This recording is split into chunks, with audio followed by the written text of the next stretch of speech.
I'm separate from you guys enough for the actual games. Now I have to do it on stage as well. Switch. Can we see if that works? Sorry, YouTube. You're good at it. Mr. Mercer? What's that? Yes. You can move it. I can move it? Sit down. Stand up there. Can I move this one? Should we all keep move down? I want to be part of this. There actually is another Just microphone. make sure you stay really far away Okay. from us. Okay? I'm going to play the microphone. It just feels so formal and separate. Please be aware that many members of your audience may be 18 years of age or under. Is that true? One hand. Put your hand down, young man. That's a beard. Thank you all for attending the Aluminum Siding Sales Convention 2016 here in Vegas. Thank you. I'm going to move here.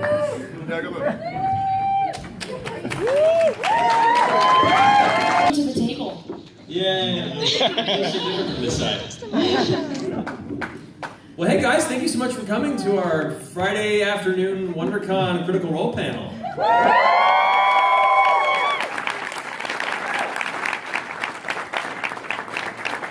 I think we're all legitimately excited and surprised that in a Friday afternoon we've had people show up. This is awesome. Thank you all so much. Crazy. Yeah, well, let's go and throw the Some really introduction. wonderful shirts in the audience. Oh, yeah. Yeah, Captain Hammer.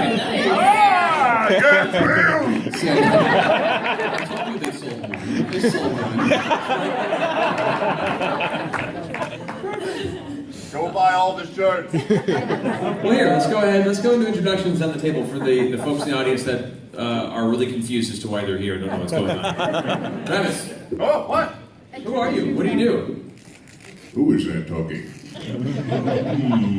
I'm Travis Willingham. I play Grog on Critical Role. I'm a Goliath barbarian, and I like ale and killing things. Yes, kill all the things. Yeah, go on in. What, other things? What else? What have you voiced recently? Oh God, I voice stuff. I'm Thor in Avengers Assemble, and Fred 104 in Halo 5 Guardians, and I'm King Roland and Princess Sophia the First. Ranger with the adorable trinket. I don't know. Polka trinket. I choose you, Trinket Shoe. I'm a voice actress as well, and I have recently done Halo 5 as Olympia Vale. Uncharted 4 is coming out soon if you're needing it. Yeah! Sorry, YouTube. Is coming out soon, and I play Kate in that, which I'm pretty excited about. Everything with 4 in it. All the fours. All the 4s. You're on it. Saints Row 4, President of the United States. Street Fighter 4, Chun-Li. Wow. Number 4. Oh, yeah. My name is Taliesin Jaffe, and I play this Frederick Simon musical Cinderella the Third, the token human and gunslinger and mad scientist of the group. And you can most recently hear me. I can be your robot buddy in Fallout 4, which is my most recent. Also in Street Fighter 4 and other things. I don't know. I'm tired. I've been here all day. It's been a long day. Yes. Hello. I am Marisha Ray, aka Keyleth. Who everyone either loves or hates, or we love to hate. Let's see, you can hear me as Margaret in the Persona franchise, and you can hear me in Metal Gear Solid Phantom Pain. Also a 4. No, it's a 5. It's a 5. You have a web series now, too. Oh, yeah! It is out right now on the Deconservative Network. Yeah!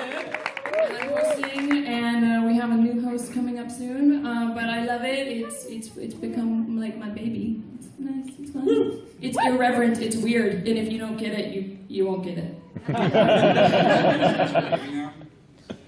there's been a lot of work gone into that series, okay? A lot of sleepless nights. Yeah, it screams like 4 a.m. It's the whole thing. I'm not breastfeeding in public, so don't ask. No. It's fine. On that note, I'm Matthew Mercer.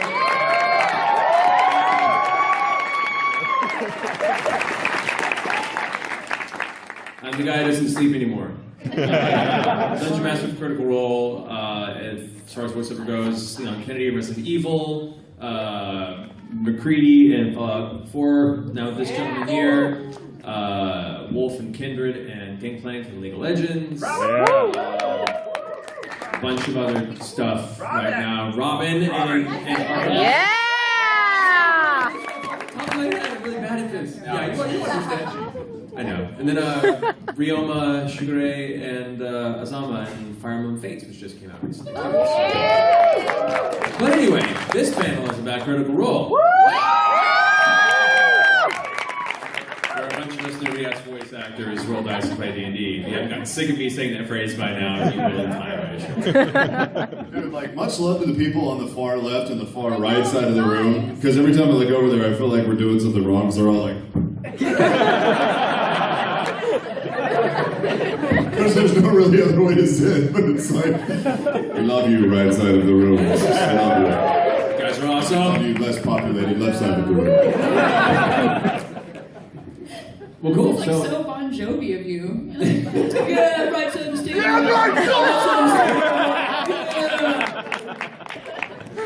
Oh, man. A beach ball. Oh man, we need to bring a beach ball to these. Yeah, next time. Just saying, I got all sorts of great ideas. Beach ball, nothing, man. I want to Wayne Coyne this from the letting lips and get inside a giant ball and just roll out there. Kind of like the Freak did last. Actually, a fan. I'm trying to remember. I'm sure they're in the crowd. A fan gave me a great idea for a free giveaway that we should carry around with us at cons from now on, which is just a free inspiration dice. So you can actually go near me and say, "I have a free inspiration dice." Oh my God, please! You're not gonna. Okay, cool. All right, we're gonna bulk order some D10s then. Yeah. It was right after I met you. Hi, April. There's a room full of people I vaguely recognize from today. That's great. That's crazy. Q&A. Yeah, let's Q&A this. Townsend, lead us in. They're mic runners. And one there. We have 2 mics over here in the front of the stage. If you have a question, do you want them to line up or are you going to go to them? Raise your hand. All right, go ahead. If you have a question, go ahead and line up in the 2 alleys before the 2 individuals holding up microphones right now, and we'll go ahead and we'll take questions back and forth and try and get to as many as we can. We're breaking convention like it. All right, your wish is to field the first question.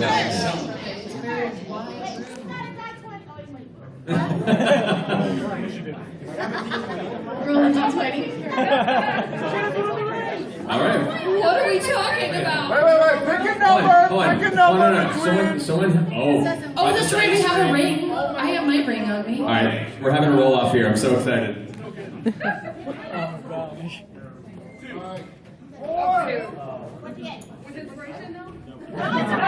a number. Didn't get the card. What? This is so confusing.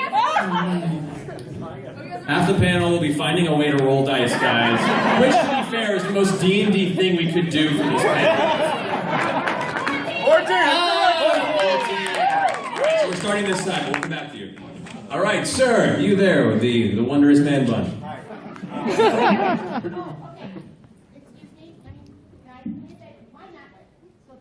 All right, so rearranging. There we go. It's actually a good idea. Go ahead and line that way so we don't block anyone's view of the panel. Mind physics. Big ups to our event organizers over there. Thank you guys for the volunteers.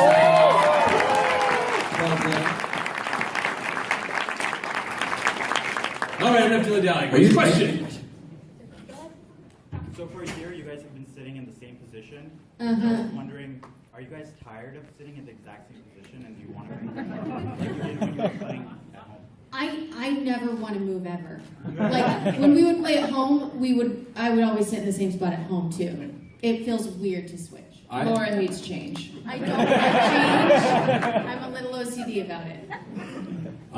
Everybody's pretty much fine with her sitting except for Marisha, who insisted that she no longer sit next to Sam because of reasons I'm not allowed to discuss. Although now I understand because now I have to sit next to Sam. I'll take this burden. No, he smells some children. Let's be honest, the reason they moved is so they could stare into each other's eyes. Liam and Marisha wanted to stare at each other without anybody in between them. It was also one of these weeks they moved because we got different dynamics. So they sat next to other people. I just want to say, I think team right side of the table is more progressive and we like switching it up every once in a while. That's all I'm saying. Shots like fired! Team left side doesn't understand what that word means.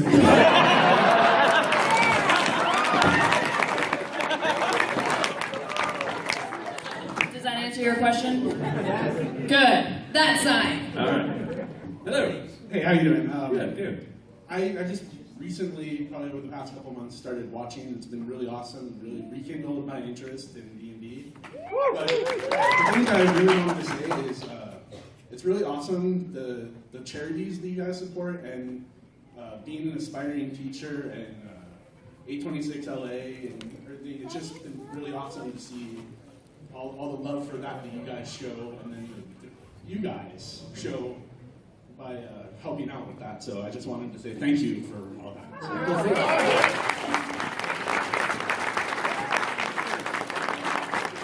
I think it's pretty safe to say that each one of us at some point in our life has had one person that out of the goodness of their heart stepped forward, helped us with something, and changed the course of our life. And I think so many groups, so many charities, so many, I'm going to say conclaves, but it's a whole different context in this one. Groups of individuals strive to provide that to larger groups, and it's wonderful to see that those are out there. You want to try and bring it to attention, but the applause goes to all of you guys, the community that have adopted all of these wonderful charities and lifted them up and given what you could, even many of you couldn't. And seeing that type of feedback in the community has been incredible, humbling, and more than once has brought a tear to our eye. So that's why I'd like to bring tears to you. Thank you. The panel, how do you?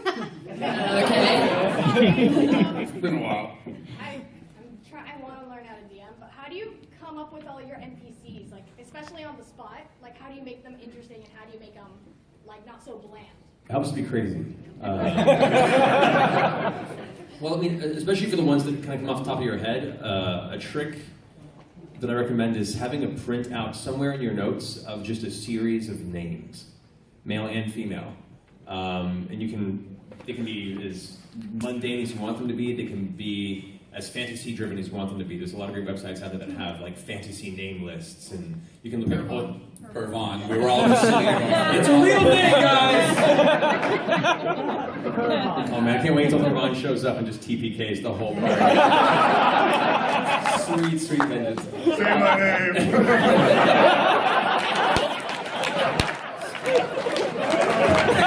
bad touch at 4th level.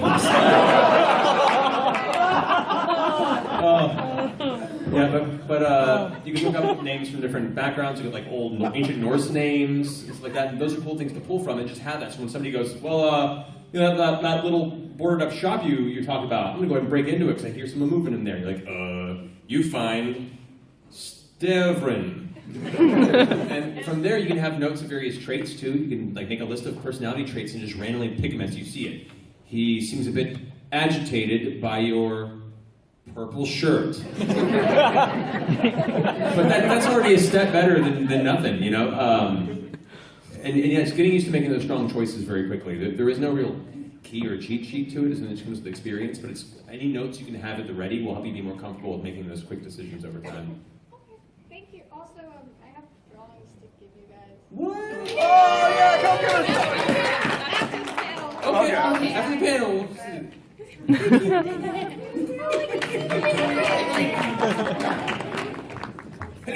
Hello, I'd just like to thank you all for sharing your game with us, because it's totally awesome. You could tell that you guys are like friendly and like each other in the game, and that's not something you see in a lot of things. So thank you. My question is, well, I have 2 questions. One is, I need Kima's stats because she's awesome. Yes. And I really, like, she either gets frozen or thrown into a pit. But I do love her. It's like, so yes, I've been looking for her stats since she first showed up, so I kind of need her stats. And a question from my sister. Your sister is so funny. In Trinket's voice, can you tell us how he felt when he saw what happened to Bax? Or Max, I'm sorry. It happens to all of us. It's okay.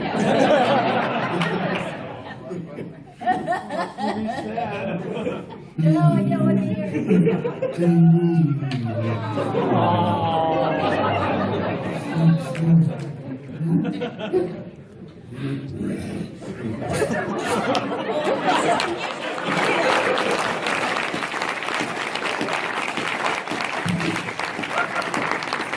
That was bare poetry. Now jump into my necklace. Hello. Hi. Thank you guys so much for coming out here. I love your shirt! My question was, have you ever been in a campaign that you didn't like, or like played as a character that you just hated, and you're like, I just want to die?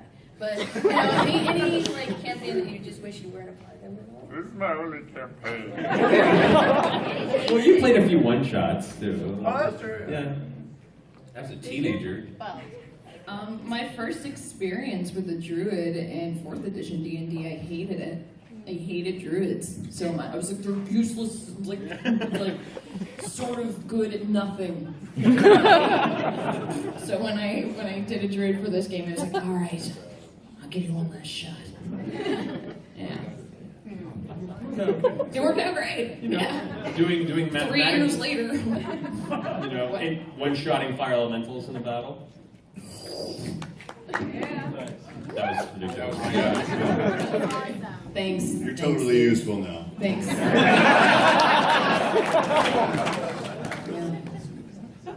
Marisha will remember that.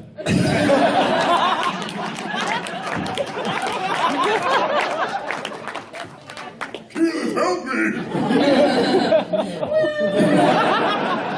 Occasionally in high school, I played it like I'd be like, "Oh, I chose poorly. These were some bad character trait decisions, and then you just let that character get killed, like go out guns blazing, and you roll a new one, and everybody's happy, except that character."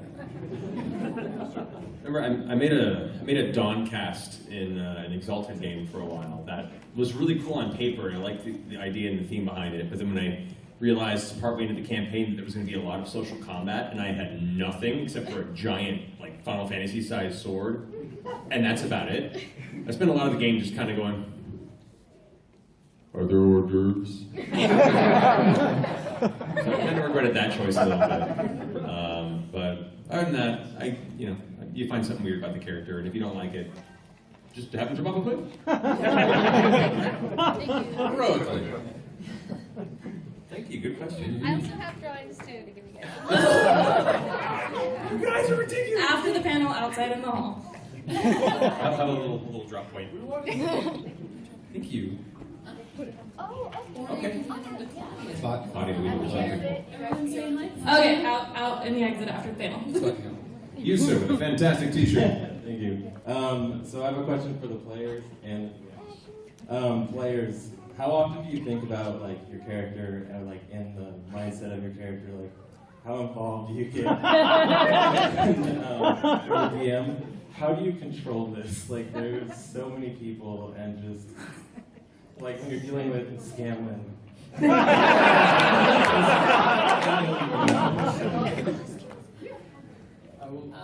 I love that your question was basically, they're insane, how do you manage it? It's adorable that you think he has any control. Yeah. You understand. I'm a new DM, and you guys actually inspired me, and oh my god, I can't even. I'll answer my question real fast. It's a fast answer. A lot of cocaine. No. It's just, you know, you kind of keep rules there as a basis. It's a lot of paying attention. It's a balance between having to be bogged down in the rules and having to just let the story unfold and let the players have fun. So you kind of keep a balance there. How to keep them together? I have a lot of years of experience with this and a lot of patience. Thank you. Watching him pack up all the maps we didn't use, kind of like in a hut at the end of the night, is always kind of That's true. His trunk is like a map graveyard. Actually. Do you ever reuse maps like that we didn't get to, and you go, oh, I can make this a later thing? I have them just in case, but that doesn't really happen because you guys don't really venture back to the same places, which is great. It means you're traveling the world. It's wonderful. My passive aggressive aunt. That's good. Yeah.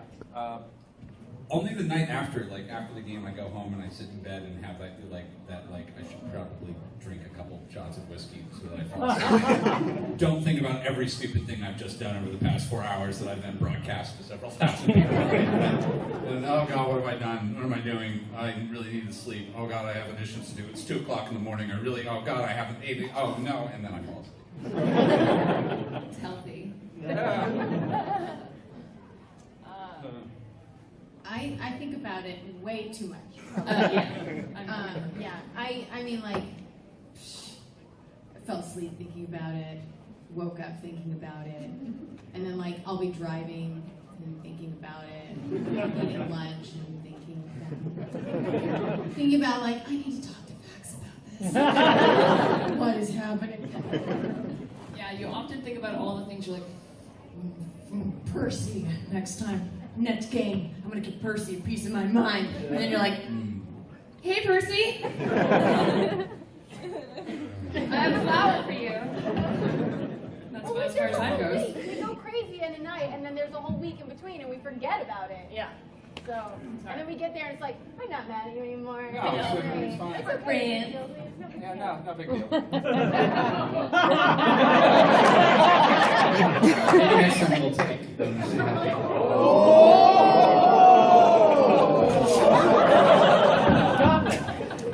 The fear was real. When she almost died, like I think my face was just like a projection of absolute terror because I knew that night was never going to end. The sun was going to come up and like the mascara would be down the cheeks and she'd be like ripping up art in her room like it's all over! It's all over! I'd have like a fire extinguisher pointed at her like, calm down! It's just in your mind! I don't spend much time with my character because Grog doesn't think. So it's just impulse. That's a lie. No. He holds grudges. That's about it. And then he likes to kill the thing that moves. You'll come over from a game and you'll be like, I can't believe I didn't rage when I could have raged. That relentless whatever. I forget my stuff. It took me 2.5, 3 years to learn everything. Like, I think both of those fights with Kern, I was still forgetting to add strength modifiers. It's stupid. But it makes the game good. To be fair, we didn't play Pathfinder for 2 years, and by the time you guys just got familiar fully with your character abilities, like, oh, new edition! Yeah, that's totally why I suck at the numbers. That is why I suck at the spells. Because I didn't understand that there was even a thing for concentration because I didn't have spells in Pathfinder. Yeah, the concentration spells are a bitch. Yeah. It's a balance tool. Yeah. Just be glad I forget the concentration checks. I'm trying to be better about that. Don't get better about that. I have 2 thank yous. One to Laura. You and Allison Hayslip are the reason my wife now plays D&D. Yeah! Titans Grade panel, yes. We were at the Titans Grade panel at Comic-Con. Awesome. I'm still waiting for season 2. It's happening. Yeah! Grog or Travis, thank you for and mostly the rest of the panel. Thank you for supporting the military. I'm an active duty Marine. As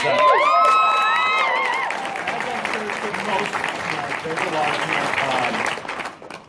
it saved the mentality of some of my Marines Wild and Country, so thank you. For Matt, I've recently been DMing my wife's campaign. Nice. So I'm actually building from scratch a new campaign. How far out did you build your story when you first started? Because I've got like the first iteration, but from there I'm kind of stuck because I'm not sure how far out to build it in order to accommodate where I might want it to go as far as where they're going to go. Yeah, it's very intimidating at first when you consider the possibilities of how much you can create, what you should, what you shouldn't. It's very daunting at first. I built just a town, like a singular town with like a little swamp around the outskirts, and that's where they started, and that was kind of where their story began. And I let them play in there for a session. And by the end of that session, I had an idea of kind of what they were looking for, what they enjoyed out of the game, and I can build the next town and kind of the spaces in between. And so for me, it was kind of letting them drive the story for the first few sessions and kind of expanding based on where they seemed they wanted to go and what they wanted to accomplish in the game. So don't feel like you have to front load everything. I will say if you want to make a strong, fun campaign, any general themes of the world you want to do, set that at the beginning. Like for the Eberron setting for D&D, it's a very high magic campaign that just transpired after a great war that just destroyed a bunch of these main top cities, and everyone's just now recovering from that encounter. And so that's a cool thing to kind of build around from there. So pick a really strong theme that the rest of your kind of world will be based around. But you don't have to build the entire countryside before you start playing. Start very small, where you can control and flesh out a small area, see how the players wander in that space, and when they start feeling like they've accomplished everything they can accomplish in that area, build the next one, and just kind of take it from there. Awesome. Thank you. You'll be making up half of it anyways. So do something you don't expect. So just. Thank you. Yeah. Good question.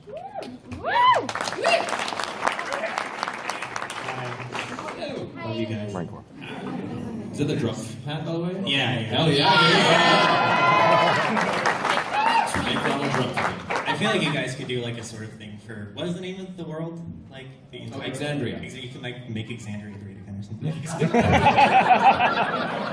Wow. It's just a dragon with X eyes on it. Yeah, that got wheels turning. So my question is, as voice actors, is there a popular series, like a cartoon that you're not in but you want to be in, and why is it Rick and Morty?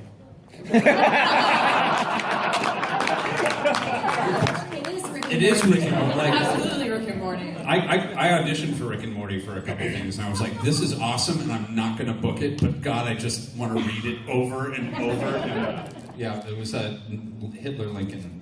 Like season 1. Oh my God. Yeah. I also love Dan Harmon so much. I'm a He's so massive amazing. Community fan.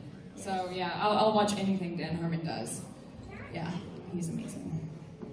Yeah, I mean, that's... Yes. Yeah. That show is phenomenal. Word.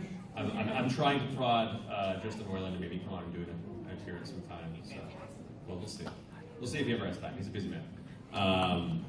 Yeah, any other shows you guys want to do? Sailor Moon.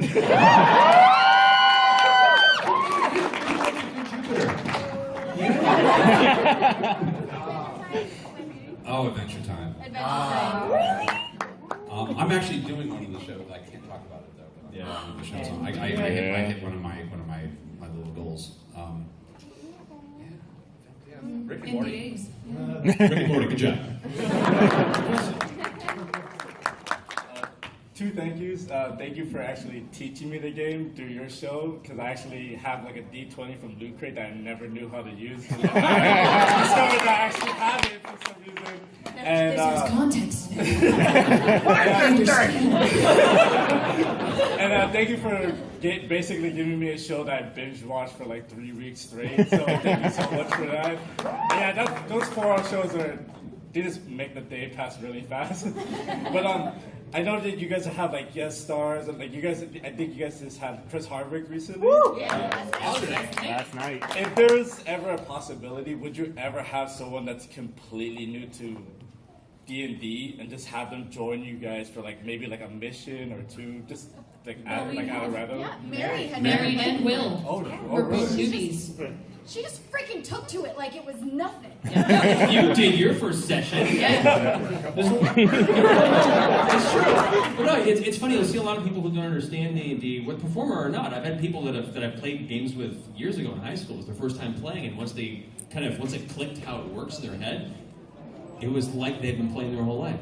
And that's not the case with everybody. And some people it takes a little longer to get into it. But there's some folks that all of a sudden they're like, oh.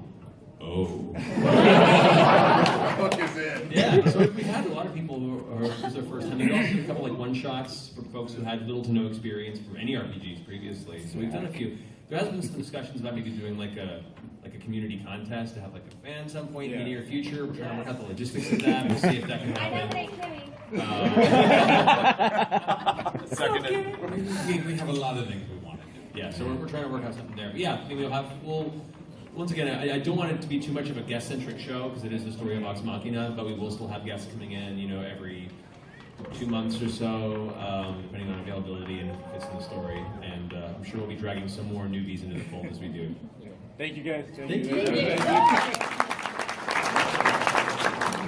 Sun Bros.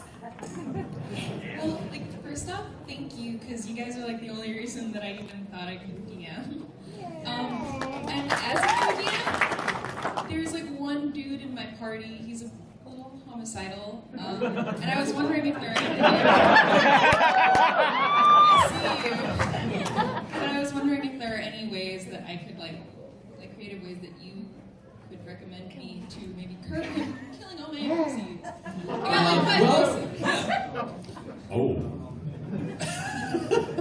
Let's say, theoretically, a person not in the game killed somebody.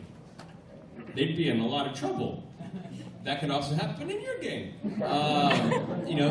Unless they're very good at hiding the body, which they can get away with it once. If they don't learn the lesson and they've gone to what you say homicidal, which to me leads me to believe it's happened quite a few times, it can get messy. Every new person. Every new person?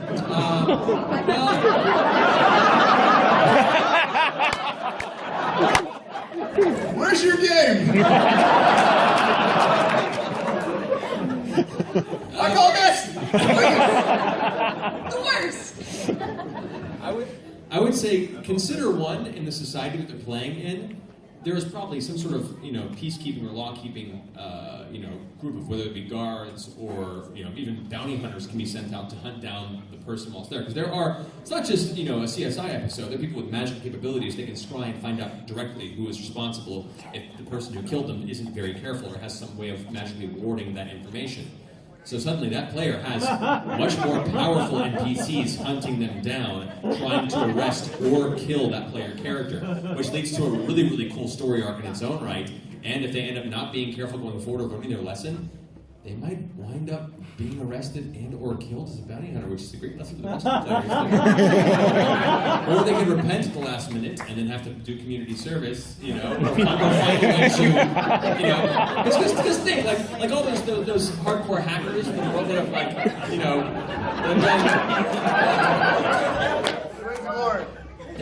that's that too. But there are the people who are big hackers that hacked into the government, and as such, as opposed to being put in prison for years, they were offered a position.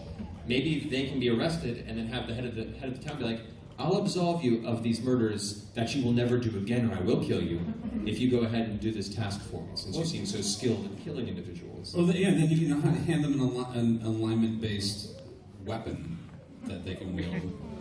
That is a weapon that can be wielded, but if you shift alignment, suddenly that weapon turns on. There's a bunch of different ways you can do that. There's some ideas to let you play with for a while. You're welcome. Thank you.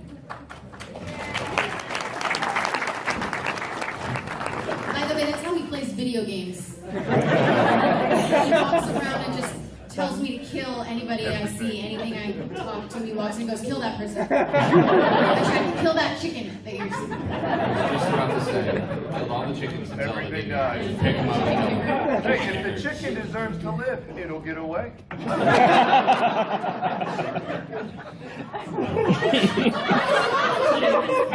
Just saying. You won't kill a chicken, but you'll You steal realize you're way more capable.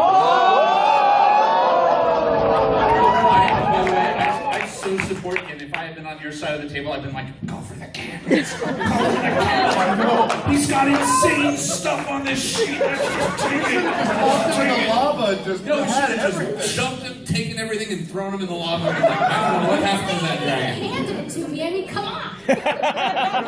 And you rolled with disadvantage. I did. You're so my hero. You don't know. You're really good people.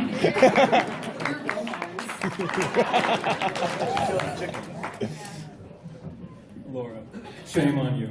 I cannot wait to see that come into play. Praise the sun, we're almost there. Yes.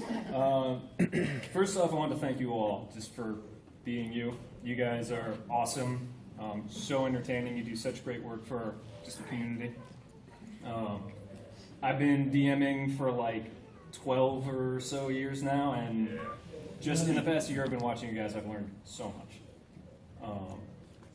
Being voice actors, you all have a kind of advantage. You get really into your characters, which is something not everyone can do. Is there ever a time that you guys, and I really wish Liam was here for this, maybe find yourselves getting too sucked into your characters? Say it one more time. I love you. I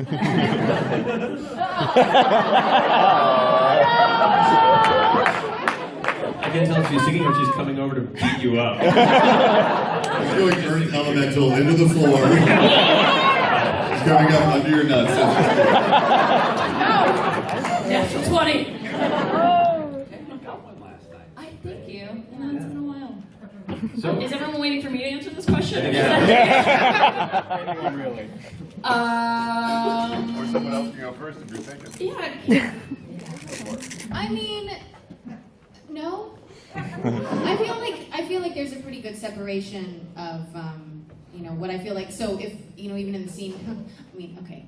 When it's really sad, if like Trinkett's about to die, I'm upset. I am upset. But I also am aware that there's fun stuff going on outside of that. So I can be like crying as Vex, and then he'll say something stupid, and I'll start laughing. It's me. So yeah. we have like those heavy moments, and then we hit our and I use this traditional 10-minute break. We know it's not 10 minutes. Humorous. But like the minute that we actually like get a breather, it's just no matter what was going on, it just goes into. Oh, that was so awesome! Oh my god! And yeah, we're all. I mean, it's. Yeah, we're all aware. We're not crazy yet. Yeah, I mean, like Laura was saying, I mean, we've been with these characters now for 3 years.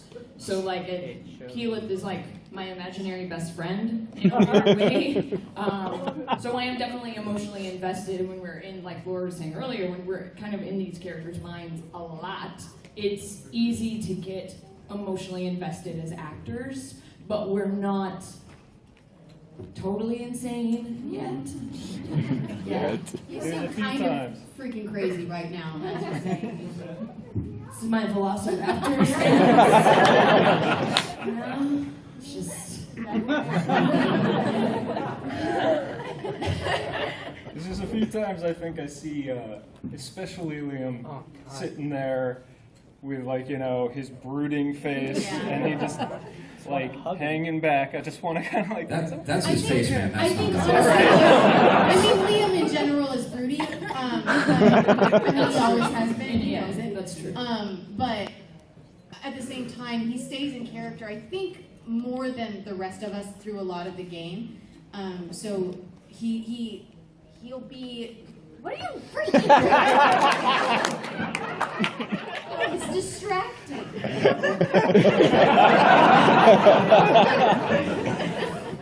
He'll be listening to a conversation that other people are having as Vax instead of necessarily as Liam some of the time.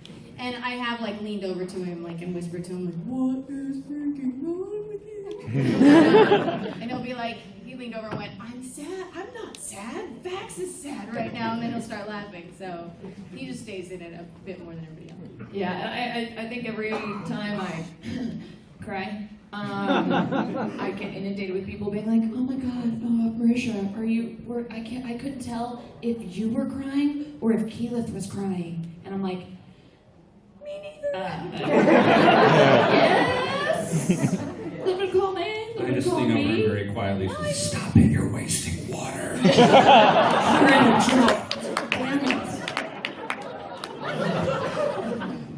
Thank you for the question. Praise the sun. The emotions that we're feeling during the game, I mean, those are real, honest emotions because we're so connected to, you know. Yeah, but like for example, when Taliesin when Percy and Grog get into a conflict. That was so great. They weren't actually angry at each other. Like the minute that We were so episode ended, we were like, oh, God, we gotta go. I want to fight so bad. Yeah, like Grog probably loves Vox Machina because they always run into people to fight. Like he loves Pike, but that's where all of the action is with you guys. If it gets boring, he'd be like, fucking him out. Yeah, like I just love it. I feel like until he gets hit by each individual character, he will not be happy. I can't wait. I can't wait. I didn't know that. Challenge accepted. Yeah.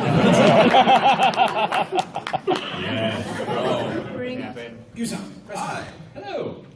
So first off, thank you for Critical Role and you, especially Matt, for all the GM tips. You guys have really inspired me to try to be a better DM for my friends at home. Yay! I haven't gotten to an actual adventure yet. We've been doing a bunch of the book campaigns as starters, but those are great. Get into it. So my question, I know a lot of your game is homebrew and house rules and everything, but something's been bugging me with the Earthbreaker Rune fight. And it balls back, and I wish we was here to talk about it. Because I play a monk. I already know the question you're going to ask, and I've answered it 7,000 times on Twitter. But the reason for the change I made to what you're referring to, which is the quivering palm technique. Yeah, because Vax should be dead. Well, 7,000 times already. But because that particular ability, Groom was teaching a lesson and testing them as opposed to trying to outright destroy them. Right. And so it was more about the fear of not knowing what was going to happen. So I had scaled back the ability because versus a player, like that technique is designed in theory to be more player used against creatures. Right. For like an NPC used against a player is pretty harsh, and the intent is to have someone's heart explode. Like that's the idea behind the technique. For the purpose of that particular fight with Earthbreaker Grune, that would have been a little harsh, I think, to when especially when the focus of his aggression and testing was against Grog. I mean, it could go either way, but that was my decision for that fight. But don't worry, there are plenty of other not so. Seeing as that has been asked so many times, I kind of in the back of my mind, like, yeah, that's been asked at every. Oh, it's all good. Yeah. I'm glad I can clarify for you. I just wanted to maybe just ask one little question. Yeah. Is there any in the future will we be seeing more of Vax and Vex's a resolution to their issues with their dad and so forth? We shall see. Singborn currently is not on this plane of existence. We'll see. We'll see. Hey, it's all been considered, and. You don't want to meet him. He's a dick. He's actually the character I'm going to roll when Percy dies.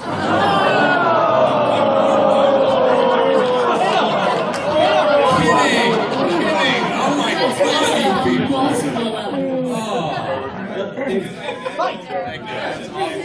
Trying to be like in their eyes, trying to be a better family member to their half sibling that they barely know.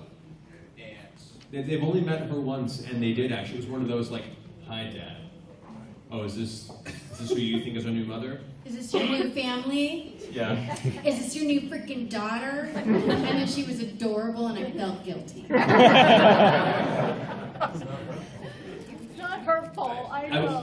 I would not be surprised. She kept drinking. She loved him. I gave her a necklace. Okay. I wouldn't be surprised if it came on the yoga instructor's mom. I appreciate your bloodlust. And don't worry, for all you monk users out there, there are plenty of other individuals that are trained in the martial arts in the universe that are a little less inclined to hold back. I'm excited to try and shoot one. I'm really excited to try and shoot one. No, like that's Like a ticker of just how many things you say that are just royally messed up. I thought we had Just a like, ticker ding, for the whole terrible things I said. Great roll staff. Wasn't aware we had stopped that. So first, I'm going to try to. Oh, he's already recognized me. Holy shit! Yeah, I was just going to say we haven't talked in 5 or 6 years, so I'd be surprised if you didn't, or I wouldn't be surprised if you didn't recognize me. But then Diana told me that you never forget anyone. Not in the face, no. And Okay. I remember your name. I remember my own name half the time. I went to high school with this guy. Yeah. By the way. Me too. I think last time we saw each other was at this convention center like 5 or 6 years ago. Yeah. So anywho, I was going to first try to embarrass you by saying thanks for running or being one of the people running Popular Arts Club in high school when I was a freshman, because I do not think that I would have grown to be as this kind of geek and into anime, video games, and D&D if not for you being there. Good job as you helping on it in later years. By the way, Popular Arts Club was our wonderful title, our kind of PC secret club title for anime video game club. Popular Arts Club, where the kids go and enjoy the arts that are popular in the modern day. Play Street Fighter. No, the awkward time was when we started to try to do stuff after school, and then people are like, oh, you don't want to call it pack-ass. All right, sorry. Anyway, so my question was, now that you're playing much more regularly, do you worry about power level creep? Meaning the fact that everyone's just going to be gaining experience that much faster, leveling up that much faster, and you might reach a point where the power levels are just getting kind of ridiculous? Or do you curb that? I mean, it's always something to keep in mind for it. The only person who's really responsible for that would be myself, giving out too many items and too much experience points. And I have a system, and based on the encounters and the size of the party, it works out pretty well. They've been evenly leveling up. But that just means I got to make the challenges harder and the creatures more deadly. I tend to alter a lot of the creatures in the monster manual and customize them for my own uses. That involves like giving them not just a little more hit points, because you don't want to just make creatures harder by making them longer to fight. That's not as much fun.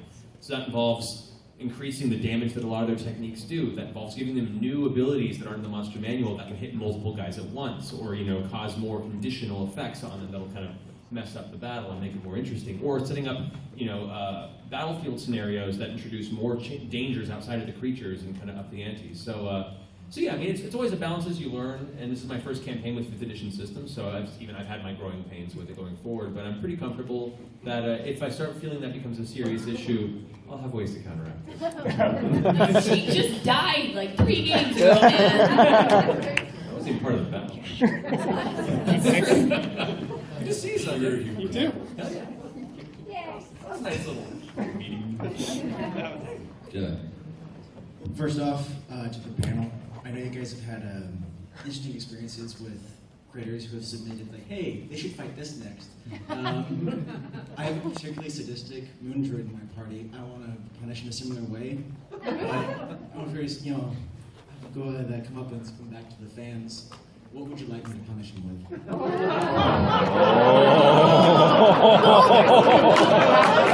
What level's the druid?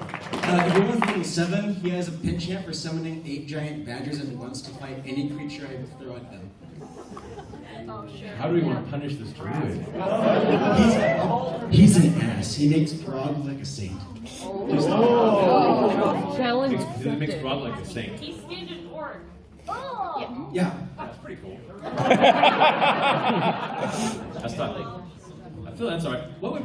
Oh man. I mean, you realize you're giving him trans-dimensional power, right? Do you realize the Pandora's box you could be opening here? Here's a fun little tool. There are a number of creatures in the monster manual, or creatures you can create, that don't really have damage values to their attacks. Some of them just bring players to 0. Like banshees, or other such creatures that have capabilities that no matter how powerful you are, no matter how many allies they have, they make the incorrect saving throw, There's also abyssal and devil-based creatures that not just don't kill, they capture and enslave. So, you know, there's always that possible part of the campaign where the player now has to spend some time in servitude in one of the many layers of the 9 The hells. deliverance arc. You should just have like Earthbreaker, Grun, and Clarota ride a beholder in. There is that. I would, you know what? Yeah. Go ahead and see if there's any denizens of the abyss that look interesting to you. Any denizens in the abyss? Cases showed up. That could always happen again. And as someone who's aspiring to be a voice actor, if you guys have time for the panel, I would like to pick at least one of your brains. I don't know. When it's done, yes. What would be more productive for you is to go to howtobeavoiceactor.com. I'm serious. That's a thing? It's a really good website. Yeah, I'm serious. See, I take like cookies like That's everywhere. Steve Bradley Baker's website. He's probably one of the most prolific voice actors in this industry. He's amazing. He's in everything that you've ever seen ever. Yeah. Pretty much any advice that we would give is already on that site. It's like heavily detailed. So just go to iwannabeavoiceactor.com. He gets like a bunch of other voice actors and asks them questions and puts them on the website as well. And then another good resource is VoiceOver Voice Actor, What It's Like Behind the Mic. And that's by Yuri Lowenthal and Tara Platt, who are also working. And you saw Yuri Lowenthal on Titan's Grave. So you know history. Yeah, no, that's a book. That's a book I recommend to anybody. It's really great. But yeah, that's your sources. We got 5 minutes left. So 5 minutes. Be expedient. Hi. Hello. So totally serious, random question. If you were a fruit, what fruit would you be and why? You mean our characters? No, not your characters, you personally. Pineapple. That was awesome. Any fruit. It could be a tomato. Does it taste good? Fine, I'm down. I would be a mango. I'd be an apple. Ruby red. Oh, I would be a lime because then I would make a fabulous pie and be really good in alcoholic.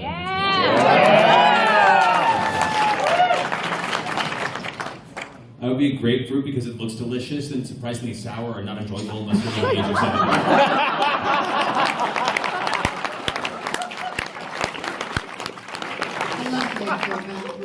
7. Or your Lord. Over there. That was actually my question.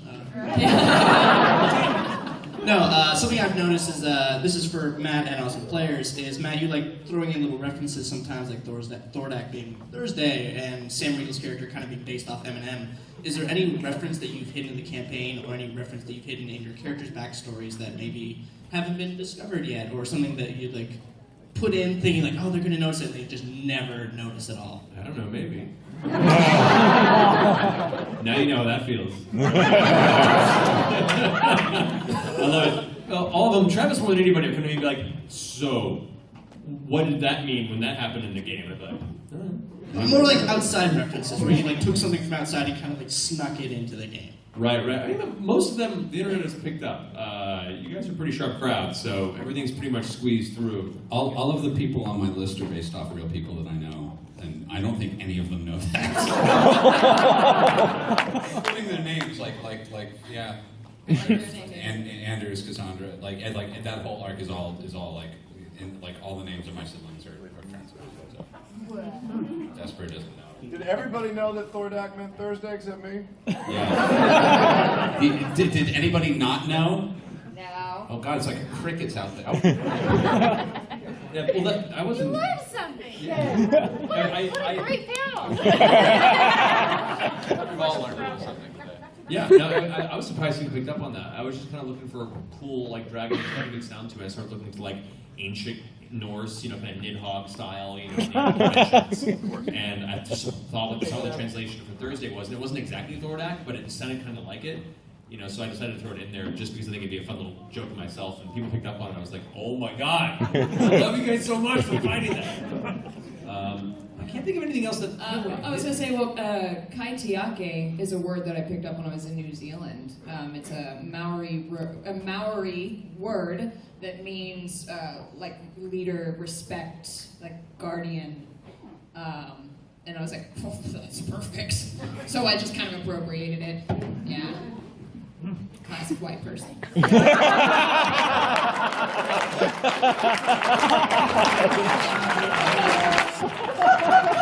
how we end our panel. I'd like to thank you for being here and enjoying this. You all enjoying it.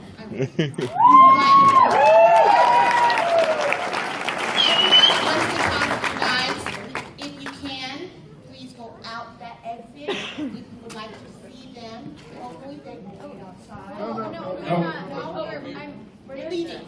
Well, yeah, I mean, we might, but we're not, we can't crowd. No, I know, but if anything, we need to clear out the panel so the next panel can come through. Gotcha, yeah. So we'll come by and see if we can shake hands real fast. A bunch of us have to leave for another event this evening. But we're going to come and try and say hi to everyone. Maybe if there's any art